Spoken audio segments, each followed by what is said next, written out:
Yeah, but there's a lot of stories fantasy. with guys like guys get approached in public, and then the fans like come up to them and and trash them because they lost a fantasy football league to their cousins, right? One of my buddies was telling me that he used to get when he got injured, he played for the Jaguars. He said he used to get like messages from people, and or people would say something to him on the call.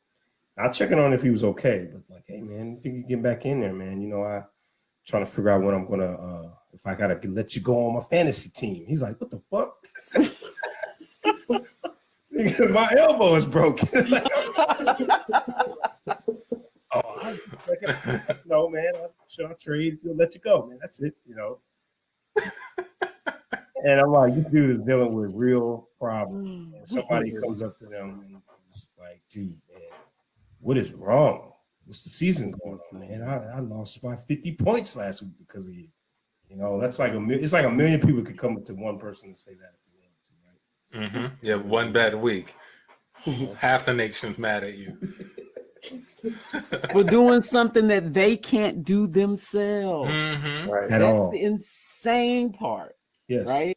What they call them, couch coaches or armchair coaches. Coaches. And the other players have no control over how the game goes either. So like hey, I need to throw the ball my way. My owners need some points, so give me the ball. They can't do that. Exactly. They might even need to throw the ball that game because the run game is so strong. Yeah. It's like they still won. Like that's what they're trying to do. Yeah, they're trying to win a game. It's almost been the complete different games. Like yes. That's too far. I mean, just go to a game, enjoy it, and go home. I don't get it. I don't know why you got to be that involved. Life isn't like it's not for some people. It's almost like the gladiator days, man. Like I remember I was in a barbershop. I was in a barbershop. Now, mind you, ex-athlete, I've watched guys that I've, go to the next level. And, there's very like the difference it takes for a person to get to like that high level, man. It takes a lot of training, skill, sacrifice, injuries, right? Stuff that most people don't ever do. Like I'm sure like my college experience was like unheard of, probably outside of the ROTC. Like the athletes just have a crazy experience in college from workouts, time you wake up, getting yelled at. And I remember being in a barbershop, this dude was cussing out this NBA player, calling him so trash. Oh, this dude he's so garbage. He the worst. I know 10 dudes right now that could beat him. And I'm like, this dude is in the NBA with a jersey on the bench, right? That means the team feels like he's valuable to them enough to keep him and pay him. He is probably better than 99.9% of everybody else in the world, let alone some dude whose career is just cutting hair. That's the only thing he's done for the last 15 to 20 years. And it's not that, I can do better than him, but I know 10 other people who can do better than him. I mean, you still out of the game. You even further back, right? You're not you don't have a stake in this thing. All you're doing is just like talking crap. Now, if they have a league for talking crap about athletes, a fantasy league for talking crap. Oh. Somebody needs to start that. I'm talking about a real league and then a fantasy league because everybody and then a fantasy talk. Yes, they have a real trash talking league and then a fantasy league. But man, what do you say about some? I hate it. He can't. People made a career from it, like Skip Bayless, for example. I don't think he's ever played sports. If he did, it's not the sport that he probably spends most of his time talking shit about, right? And Jalen Rose called him out one day when he was talking crazy about LeBron. He's a big LeBron hater. Made millions of dollars talking shit about athletes who spend all their life doing what they do. And Jalen was like, man, I did some research on you. You played basketball back in the day, but you only averaged 2 points a game. And I mean, I'm talking about like, like just crushed him, right? It went viral. Jalen got to walk out with his dignity, but Skip Bayless still got paid to come back and pick up talking shit about another player, right? He's like, oh, I'm not going to talk about this guy. Well, let's talk about football now. I can talk about this guy. And that's all he gets doing. He gets paid. Like him and Stephen A. Smith would literally get paid to talk shit to each other. It would be better if it was like you said, two ex-athletes, like Larry Bird and Michael Jordan commenting, talking shit back to each other. That would be great because you're like, I would actually want to see these guys go at it. Not Stephen A. Smith and Skip Bayless. But what is it about us and critics, right? Because that's basically what it is. What is it about our society, our world that values a critic?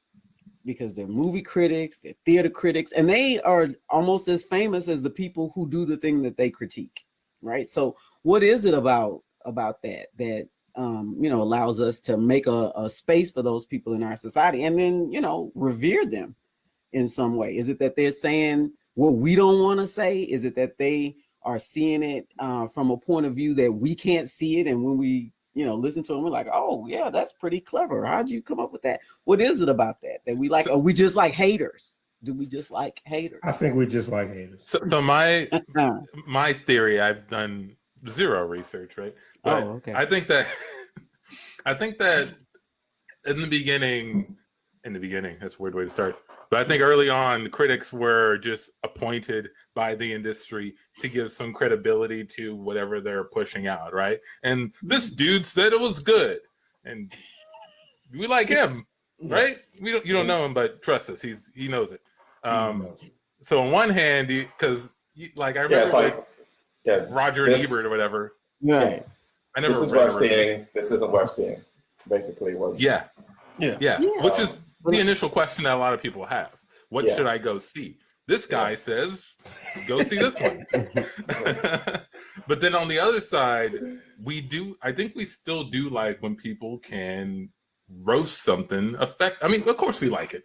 That's what a diss record is, right? That's what a roast is. Like, we just love it when someone can insult something to like artistic degree. Yes, true. If you got talent in insulting people, yes. I don't know why. Why do you think that is? Do you think we like seeing people squirm and there's drama in that. There's drama in that, right? When there's like a passionate, like destruction of something, with your words. There's drama in that. We like drama. Like people like drama. It's drama. It's destruction. It's chaos. Someone is saying something that someone else isn't gonna like. I want to see what happens. Oh man, they're really not gonna like that. What's gonna happen next? Yes, that's on a personal level.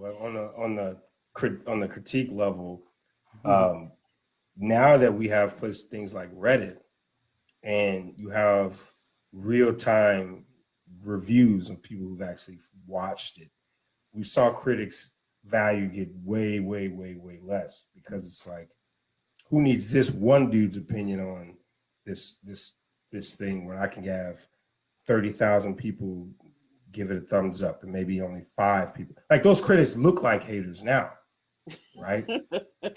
Because it's like, obviously people don't like everything, but if your job is to find the holes in something, well, people don't really like that either, right? We like the conflict and the drama, but we don't like haters. That's the thing that always got me. It's like, what is considered hate? Like, is a diss record hate? Is I've seen what was that blog? They talk crap about Dave Chappelle's last special, Sticks and Stones. Oh, this was the most terrible thing and offensive. He wins an Emmy. It's one of the biggest specials Netflix ever had, right? Like, does that make it hating if they prove you wrong? So I think we need to flesh out the hating rules a little bit more. There needs to be guidelines because anybody can call you a hater, right? If you disagree, factually disagree, right? Oh, that dude's just a hater. Even though he can prove to you that your shit is not right? But I just think that we're temperamental, man. I just think we're temperamental. We like conflict, but it's more of an advantageous kind of thing. We cut to a group of critics meeting. So look, here's the thing, guys. Here's the thing. The age of criticism is dying. We all feel it, right? We got to stay out there. We got to stay relevant. We got Reddit out there. We got Rotten Tomatoes. Like, we got a lot of things we got to compete with. And the thing that's really killing us right now is being called haters. Yeah. People can factually check if we're wrong about something. We harshly critiqued. So here's what I think we got to do. All right. I just need you guys to screen for me the next thing you're about to review and how you feel about it. All right. We just need to make sure you're not going to review something that people can easily say that you're a hater on. Sound good? Make sense? Okay. Yeah. Michi? Yeah. What you got? It kind of makes sense, but we kind of hate everything. We're critics. Simple people like everything. We're educated. Yeah. We're refined. We're complex people. Complex people don't like things. That's what makes us complex. Yeah. And I'm a little different. I was the neighborhood hater. So all my life they told me that this was probably the only job I was going to be able to get. So I don't see offense in being called a hater. I think we should actually maybe even change our website to maybe hatercentral.com to compete with Rotten Tomatoes. We should take advantage of our disadvantage. That's lean into the hate. But John, no one likes you. We want people to like our site. Why did they call you a hater? Why were you the neighborhood hater? What did you do?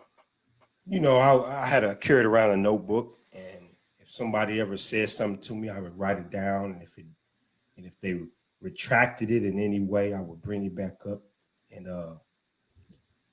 make them look bad. That's the worst. When people would talk about how many people they would have sex with, I would go and hire a private investigator to follow up to make sure that they did it, just so we know that ain't nobody lying on anybody else's, sex game in the neighborhood that could throw off the balance, of the neighborhood if one person's having all the sex and no one ain't. So, I think you need haters to balance out the world. You're a factual hater. You're a hater who only brings up facts to disparage others. Yeah, absolutely. Yeah. So I've taken a couple stats classes. I've taken some chemistry classes. I've taken some history classes. I have built a toolbox for hating. That explains your movie reviews, why they're so full of stats and numbers. Absolutely. Anytime an actor's playing someone who's not their age, you call them out immediately. It's just unbelievable. Like, it's hard. It's already that I have to go in knowing that you're playing somebody else. But if you're not even the same age or the same skin complexion, how am I going to sit through the whole movie? You know what I mean? I know. Yeah, it's amazing that we all are able to sit in this boardroom together with as much hate as I have for John, because when I told everyone my net worth last year, he went and I don't know how he got my IRS records and pulled up all of my returns for the past 10 years and made that public to everyone, so that now I'm really only worth negative 50,000 right now. Well, I would say, why did you lie? If you want people to like you, they should like you for who you are, not who you want people to think you are, which is why I think, God blessed me with this unbelievable talent to hate. Been hating since I was a baby, We cut to John on a first date. So yeah, then I majored in liberal arts in college, and no, you didn't. What? No, you didn't. You can go ahead, but no, you didn't. I just want to make sure you know that. What do you mean? I didn't. I totally majored in liberal arts in college. You totally majored? I totally majored. You actually started off as an econ major, and it got too difficult for you, you flunked out. You had a meeting with Mr. Smith, the professor. He encouraged you to go to liberal arts, but you didn't finish that degree either. You just took all the requirements. You told your family that you got a degree, but you didn't. But that's okay. That's okay. How do you know all that? That is super creepy, man. Let's just say that me and Mr. Smith go way back. I used to hate on him back in the day. You said hate on him? Mm-hmm. What?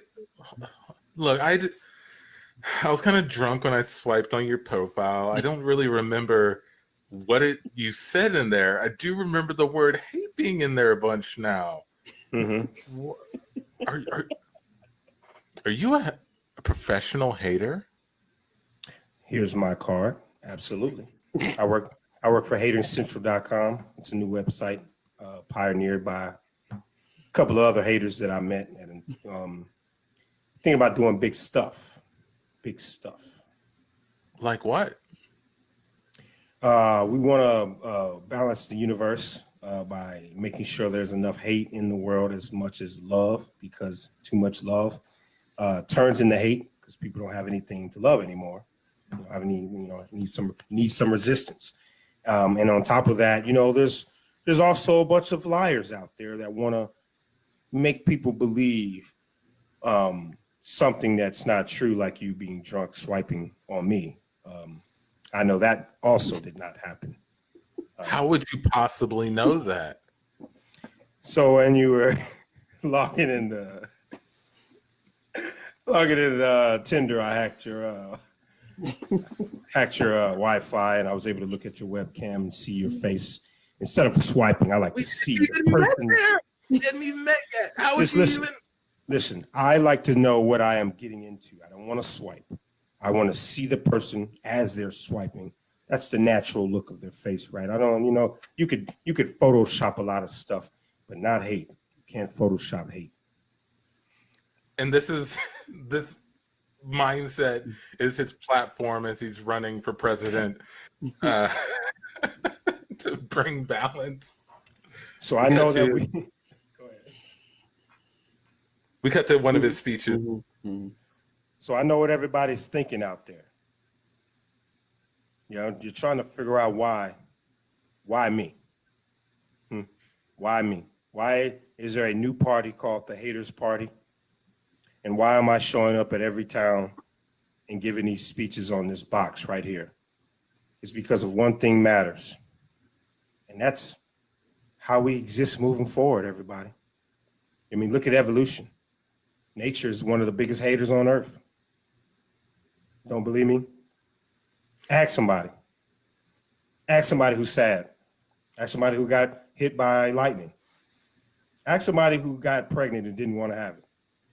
Hate, nature itself was the inception of hate. And without it, people, without Americans, we might be going into the worst thing we've ever seen, which just is complete idiocracy. Oh. No, idiocracy, Oh. not love. Oh.